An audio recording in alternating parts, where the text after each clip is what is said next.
Hello, everyone, and welcome back to Everyday Excellence. I'm your host, Todd Baldwin, and today we have Kevin Runyon, the owner of Custom Creations Landscaping and Lawn. How are you doing, Kevin? Great. Thank you for having me on today. Yeah, we appreciate you jumping on, man, and chatting with us. So, Kevin, before we dive in, uh, tell us what all you guys do, what area you serve, and a little bit about your business. So we are located in Southwest Missouri in the notorious Ozarks. We've been in business 26 years. We do landscape design build is our main uh, forte, and then we also do landscape maintenance. And then on the lawn care side, we do specialized lawn care such as fertilizing, weed control programs, aeration, seeding, those types of things. But yeah. Cool, man. So we talked earlier, and like I said, I love talking to entrepreneurs, so I really appreciate you jumping on. But let's go back to the beginning. Tell us how you got into this industry. What led you to start your own business and then get into the landscaping lawn business? Okay. So kind of a roundabout way of doing it.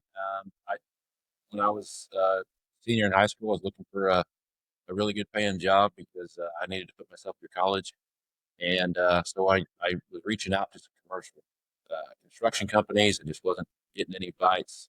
Nobody was hiring at the time. So a friend of mine mentioned that he mows a few yards on the side and he's covered up just with this is in the year 2000, so it wasn't commonplace to have your lawn mowed back then. But there was an older generation that couldn't do their own lawn anymore, and then some wealthy business people who did have it done. So the population, the client population was much smaller, but there was still a need for it. So I said, well, this will be a stopgap. I mean, I'll just do this for a little bit until I get something else, and it'll be fine. So made a few flyers, hung them up at hair salons in our small town. Our small town was roughly 3,000 people at the time, and put a little ad in the newspaper, and before you knew it, I had as many yards as I could handle. I started off with a push mower. I had to borrow that push mower because I didn't own one. That was an oversight on my part. But I quickly moved up to a riding just tractor mower, which is kind of humorous now. But a family member offered me the use of their credit card as long as I make the payment to buy that lawnmower. So I did. It's a lot better than pushing all of them. So I did Sure. that, and then ended up buying out a small mowing company in the nearby larger town, Springfield, Missouri. Just bought them out about a year later, and so that's what kind of started me on my journey. There was a couple mowers involved with that transaction, and an old Chevy pickup truck and a trailer and a few things. So that started it, and started mowing and doing all those things. But I found myself evaluating everyone's landscape as I was mowing their lawn. Um, I didn't dislike mowing, but I've always been slightly artistic and creative, and so I found myself just evaluating their property, like, oh, an island would go a long ways out here to really invite people into their driveway and different things like that. So I started convincing people to let me work on their landscapes, and maybe they shouldn't have. Who knows? I didn't have any experience at the time. I just had some good thoughts. What I thought were good thoughts, and Sure. so a few people bit, and I started doing a little landscaping here and there, and along with my mowing, and kept doing both for a long time. And as we grew, of course, we ended up just having two separate sections. We had a mowing section and then a landscaping, but uh, the mowing quickly went by the wayside, and we actually quit mowing, and just focused solely on landscaping. And but we run our business a little bit different. It's a bit of a boutique landscape company, in the fact that keep it small on purpose. I haven't scaled to 7 crews or 10 crews or anything like that. We have plenty of business. We have at least a 6 month waiting list at all times, but luckily most of our clients are willing to wait for us. But I am on every job personally. I work with my crew almost every day of the week. Some days, of course, are busy with other duties, but I try to let my office staff do as much as possible so I can actually do the work. And that way we can make sure it happens exactly how I have it envisioned in my head. And hopefully we can beat the standards that the customer is expecting. And it's proven to be a good model for us, and we're at a good point as far as number of employees versus income and those types of things. I think there's a always sweet spots, and I think we're in one, and I want to stay there. But so yeah, we're more about quality over quantity, and so that's really it. Takes a very long time to make a name for yourself doing that, um, because people still not as many people see you, but over Right. time, that methodology has really paid off in spades. Yeah, that's interesting. I appreciate you sharing your story. When you were cranking in those early days, did you ever think it would turn into a 20-plus-year business? No, no, I I was the one and only employee, owner, chief, everything, and I just thought it was. I still thought, like, oh, this is a stopgap. I actually went to school. I went to college for 8 years.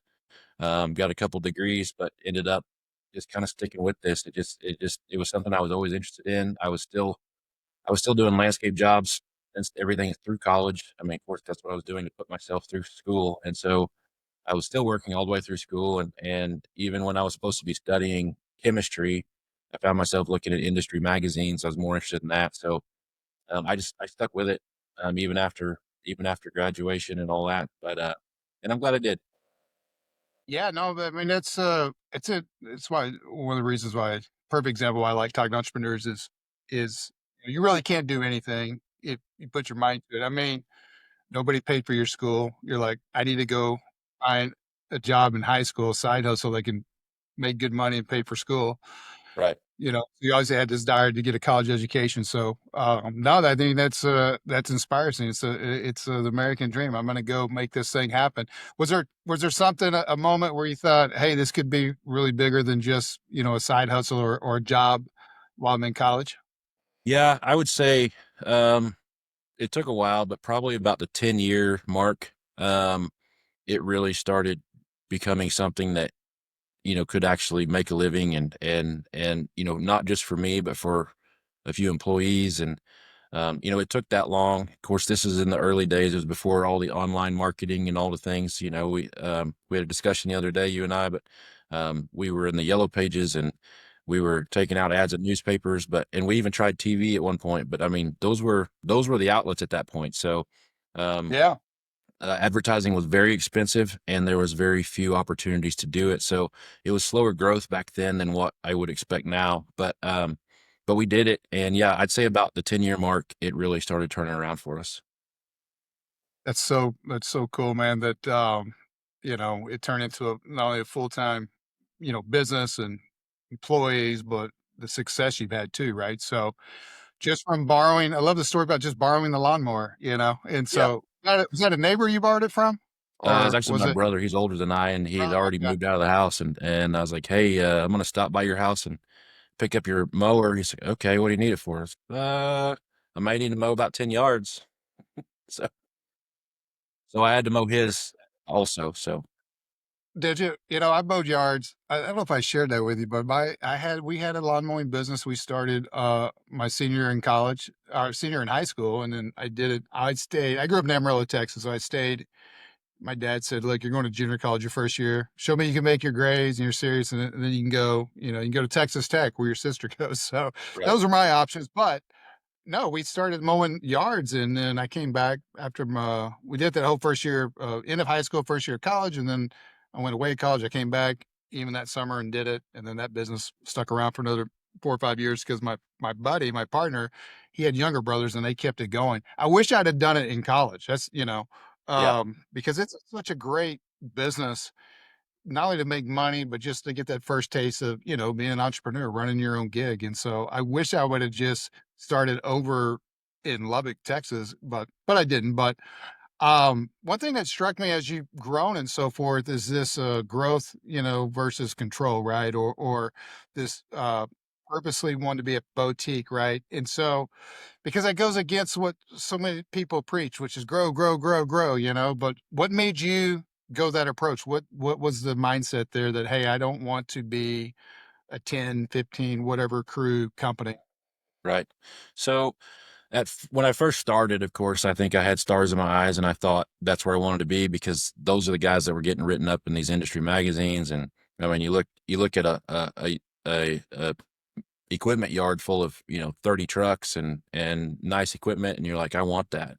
Who wouldn't? But as I got into business and started interacting with clients and starting the very slow process of bringing on employees, I literally brought one at a time. It was me by myself for the first 8 or 9 years, and then I brought one employee on, and then it was us for a few years, and then more, and so we just kept slowly growing. But um, as I brought all that on, I realized that this could turn into kind of a tough thing to manage real quick. A lot of people say that some companies can grow too fast, and I fully believe that. Um, Sure. Growth, I don't want to say growth is a bad thing. It's definitely not. I mean, everybody wants a healthy bottom line. But to me, the quality and the reputation was more important because that's something that I'll never get back. But I might be able to do something else to make money later on, but I'll never get a reputation back or the relationships that we make with our clients. We've got clients Sure. that have been with us since day one. They've been with us 26 years, and they've watched us grow, and they think of us as their kids, like, oh, I remember when it was just you, and all the things. And so those are fun stories for me. And but I I also, like, this industry is a little bit different. Like if I was in a sales industry or a distributorship, then I would probably have more of a growth mentality. But what's interesting about the landscaping side of things is I am the designer, I am the estimator, and again, I try to work with my guys as much as possible, my crews. And so if I pull it, so for instance, if I pull up to your house and you've hired me to come look at a drainage issue that you've had for 10 years, well, you've scratched your head for 10 years on that problem, but I'm supposed to have a solution for you in the first probably 3, 4, 5 minutes I'm there. I say, oh, well, I think I know how to fix this. Well, Yeah. try to find that person to replace me or to multiply me. And, Yeah. and that's been basically impossible. As far as from my pool of people, I know they're out there, but I do live in a more rural area outside of a big city. And so those people are harder to find here. And so I've said, I made a decision that, hey, we're just going to keep doing what we're doing. It's working for us. All my guys are making a good living wage. Everybody's happy. We have nice equipment. I'm making, what I want to make, and the company is healthy. And so there's no reason to just blow this thing up. Let's just keep our name, our reputation, and uh, when I drive by a job that I did 10 years ago, I want it to still look good and still function. And I think if you multiply out, unless you're the luckiest person on earth and you have the absolute best employees on the face of the earth who care just as much as you do, you're not going to be able to do that if you scale hugely. Um, Sure. so so yeah, It's I tough. really I like that side of things. I like knowing that we put our best out every day, and I would rather have that than a few more $1 million in income and revenue every year. Yeah, something that jumped out in that was listening to you is the fact that you're happy. I mean, the company's healthy. You're happy with what you're able to pay yourself, right, or take out of the business. And so I think so many, especially young entrepreneurs, I was guilty of this, you know, 20 years ago. It was just grow, grow, grow. And now, I wish I'd have been more focused like I am now on the top line. I mean, not the top line, the bottom line versus the top line. Who cares if you sell $100 million worth of revenue if you don't make any money, right? I mean, Yeah, or doesn't you matter. lose money. So yeah, it doesn't matter. And so I think that's a great lesson. That's a great point that for our listeners, right? Especially young entrepreneurs or really anybody, even if you're struggling scaling, hey, just start focusing on the bottom line. And I think you get a lot happier in your business and life and then just trying to chase this big top number. It sounds good and sexy, especially when you're young and all Yeah, entrepreneurs, like you said, you had the bright light syndrome too, right? It's like, hey, I want the shiny, I want the 20 crews or whatever it is and all this equipment, but it's also a lot of headache, and then finding the right people to manage that can be a huge, huge struggle. So kudos for absolutely. just saying, hey, man. this is how I'm going to do it. I'm happy. We're successful. You mentioned your reputation being very important to you. So I think Right. that's all great stuff. What does quality control mean to you in your business? Because that's really, I can tell, a big thing to you. It is. So, basically, well, of course, anybody that works for me would tell you that I am probably the most type A person on the face of the earth. And, even for a landscape shop, our shop is clean and spotless all the time and everything's organized. That's just the way I am. It's the way I function. Um, Sure. and so quality control for me is if I walk through a job at the end of it and I even if I have to change something just slightly, if it's perfect to me, surely it's going to be beyond what the client ever thought they might get out of us. And so, that's what we do. I am on every job as much as possible. I would say truthfully, I'm on 95% of the jobs. Um, and if it looks great to me, then I feel comfortable showing the client, and they're usually blown away. And the thing is if you can bring a client out and I mean, sometimes, I mean, this doesn't happen all the time. I don't. It's not like we work for Hallmark, but once in a while, the wife will have tears in her eyes. Like, this is so much more beautiful than I expected. We've been trying not to look, and so this is like a big reveal for us, and whatever. And and sometimes that the best word somebody can say is you knocked it out of the park. And I've heard that a few times and I love it. But so yeah, It's a quality great control feeling. is just exceeding expectations. Yeah, yeah. Hey, there's nothing wrong with a type A. I got a little bit of that in me too. That's right. You told me about your shop being all nice and perfect, and it made me think of my son, who the kid can build anything, man. Like he's a natural. He can just see it, he can build it and fix it. But yet, so growing up, I always knew when he was working on stuff because the tools would be everywhere. It's like he would just leave a trail, and I'm Yeah. like, son, you can use any tool in here, man. I just ask you to please put it back up because your dad likes everything organized anyway. But it made Yeah. me think of that. So the, that's gotta feel good when you got, It the does. wife with the eye and And all that, like, I never thought it would look like this, so, yeah. that is cool. Um, let's talk so how big is your team? I mean, do you have 1 crew, 2 crews? Is it, So we have one design build crew, and then that crew kind of doubles as maintenance crew over the winter.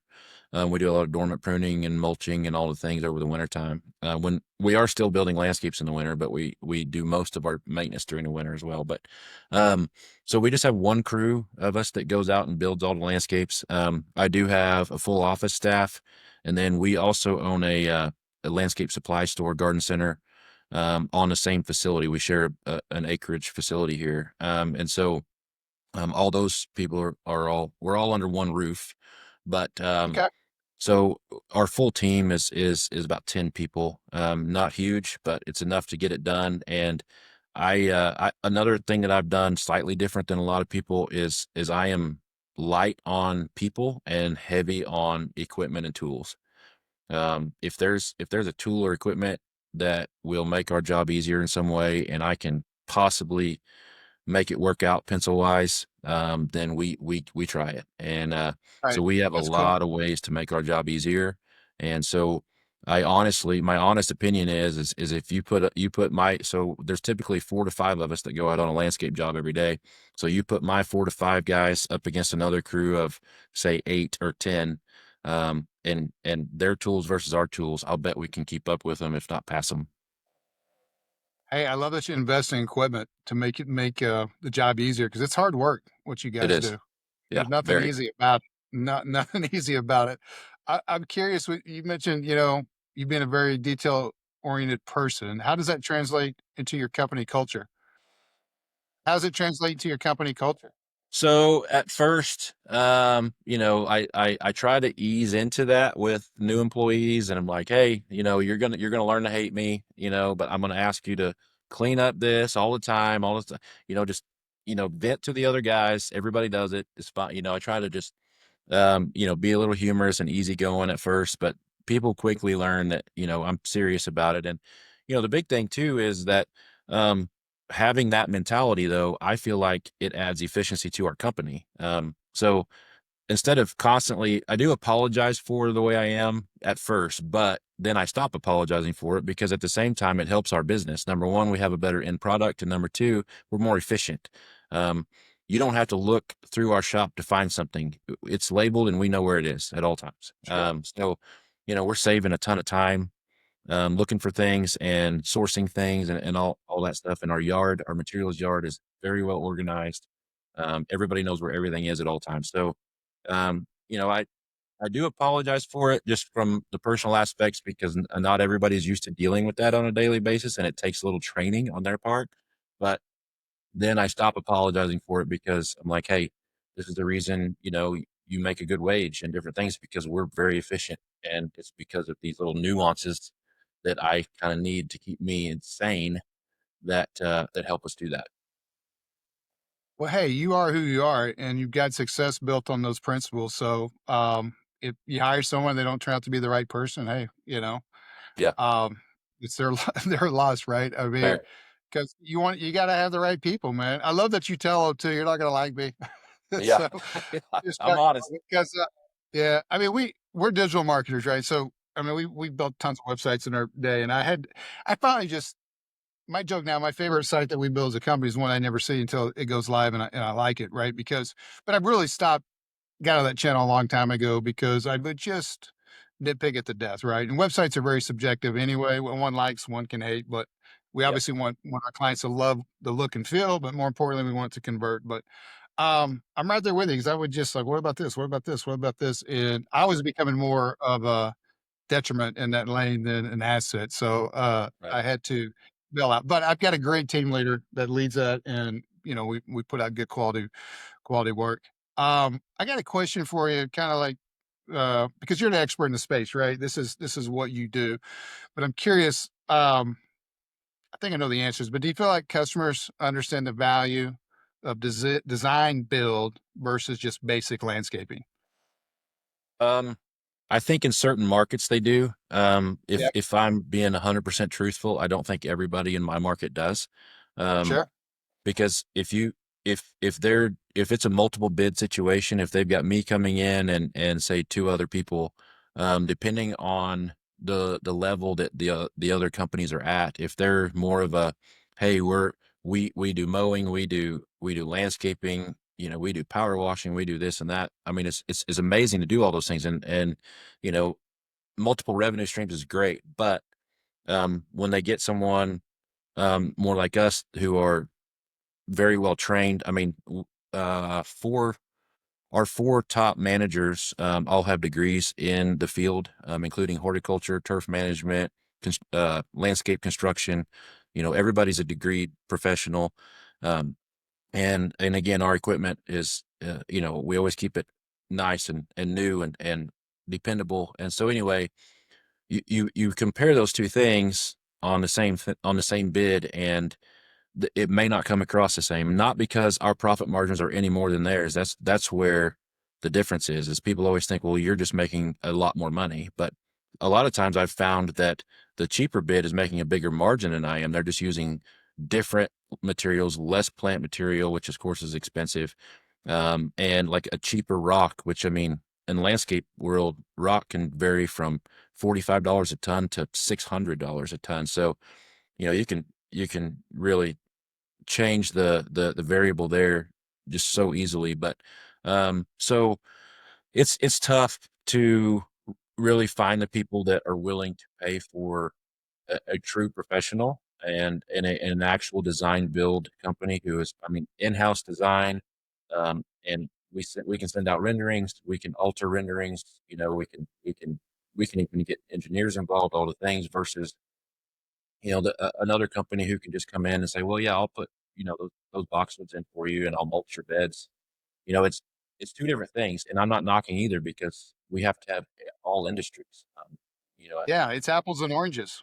yeah, yeah. And I have been every stage of this, but look, I feel fortunate to be in the stage that I am now. And yeah, it is tough to find the definition for the client between what we can offer versus what some other companies can offer. So it is hard. It's difficult. I think in some bigger markets than where I am, I think that might be easier. I don't know. I'm speculating because I've never done it, but I just it seems like when I talk to other professionals at trade shows or different things, it seems like the clientele is more split. There's the ones that want the design builds, and that's who they call in the beginning, and then there's ones that just need a little bit of, hey, just I just want to change this, just and I don't want to spend a lot, so I just need this guy. So Yeah. I find it more difficult here, but we'll see. Is there anything jumps out about homeowners that you think they get wrong about landscaping? My number one thing would be that landscaping is cheap.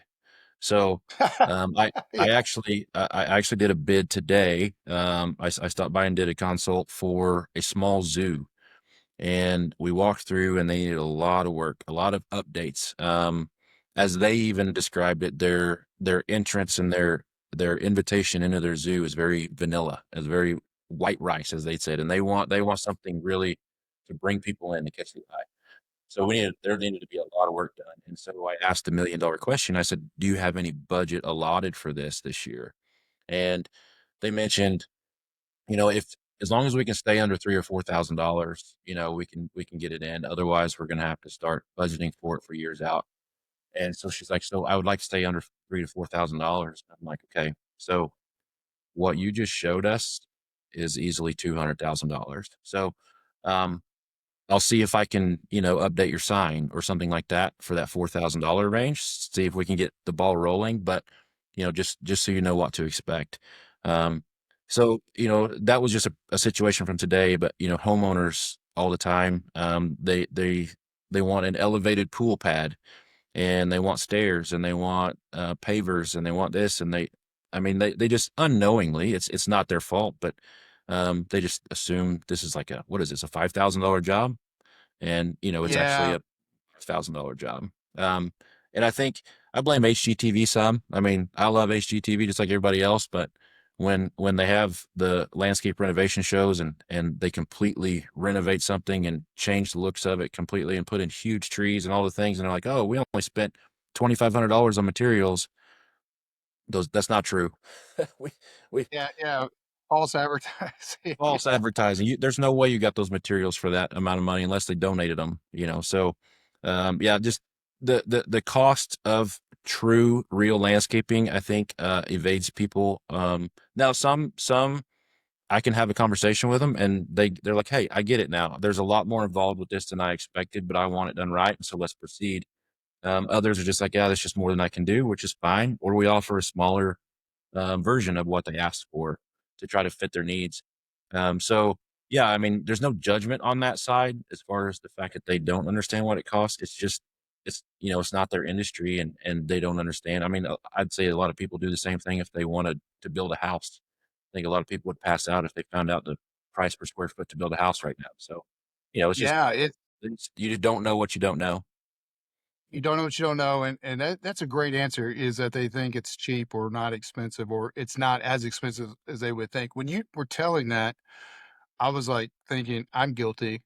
It was with my swimming pool. So, when, we bought the house we've been in now for 20 years, the kids were, my daughter was not even 2 yet, and my son was in mama's belly, but, um, we bought the house, and that after that first summer, I wanted to get the pool remodeled, and this was a client of mine, and I know he was giving me, I know he's working with me on a deal and all that, but I think the quote, I don't know, 25, 26,000 or whatever. And I said, "Come here." We were back in the house by then. I said, "Come here." He said, "What?" I said, "Well, let's walk back out here." I said, "Look, man, the pool's already here." The pool's here. I'm like, "What do you mean $25,000? The pool's here." Anyway, but you don't know what you don't know, Yeah, And so, but I will say the remodel he did, the pool still looks good. It's really stood the test of time. But there you go. yeah, that's our budget's 3 to 4 grand, and you're like, this is a $200,000 job. Yeah, Oh, that's funny. I mean, it's not. Yeah, you're like, oh boy, I've been out here wasting time on this deal. yeah. Let me update this sign. Yeah, you I'm you can curious. feel that way, but sometimes you can turn them around. Well, Sometimes it just takes education. yeah, yeah, and I was just trying to make that light, but no, Yeah, 100%. Because I mean, hey.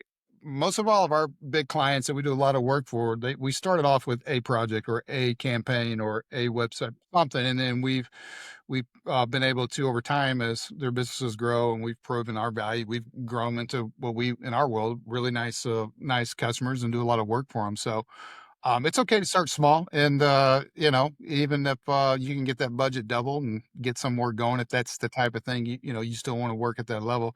I would assume you like bigger end projects, right? If I'm, I hate to assume that's dangerous, but Well, what's a average project that you like? so I do enjoy those projects because, the start to finish, we've started using drones and everything like everybody as far as trying to get footage of our work to put out there for advertising. But you know, y- you can really get some great shots of a huge project. Completely. We just did one over the winter. They had a swimming pool installed, they had the house remodeled, but everything else was just still a construction mess. And so we tackled everything and tied the house to the pool, and everything was seamless, and there was new walkways and pathways and stairways and all the things. And so, that those are fun because when we were done, the client said, "This is amazing. Like, there's such good flow. We can walk to the pool from any side of the house, and we can see, we can see, all the patios from our deck, and we love it, and all this stuff." So, those are really rewarding. But I'll be honest, from a business and entrepreneurial standpoint, there's nothing wrong with small jobs, and we still do a lot of. Um, I would, without putting a pencil to it, I would off the cuff say I could probably make more money per week doing 3 to 5 small jobs than sitting on one large job, for 4 months. If you're looking at the amount of actual net profit per week, um, Yeah. you know, smaller it is, you're going to make a little bit more of a premium on it. So, there's nothing wrong with doing those. Our biggest problem with small jobs is just mobilizing equipment and trucks and all the things. It's a lot of moving to show up there and do work for a day or 2 or 3 days. But we do it all the time. We do everything from small to very very large projects. And yeah, I don't snub my nose at any of them. I don't dismiss any of them because um, again, the margin can be a little better on the small ones. I mean, I price them all the same. At the end of the day, your daily take home is a little better on small ones. Makes sense. It makes sense. We have minimums. I mean, so we work on smaller campaigns, bigger campaigns, Yeah, in between. There are times when they're just not ready, if they just don't have any budget. That's usually what kills our opportunities more than anything. They don't have a budget, and they're not. right. Um, I'm a big believer, don't jump in and do marketing if you don't have a budget for it. In meaning, hey, I've got this budgeted.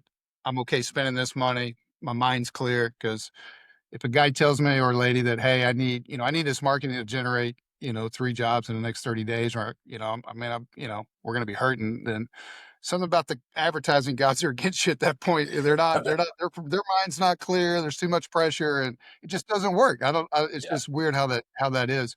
You mentioned advertising. What's your best lead channel as far as bringing in new opportunities, leads for you guys to go out and do bids? So I have an in-house marketing manager, and she works with a couple of our other office staff to kind of make up the marketing team. And they, of course, as you know, everything shifted to online. Obviously, that's the main point of your Sure. business. But so we're of course heavy into socials, and then we're doing a lot of paid ads through Google and different things and targeting.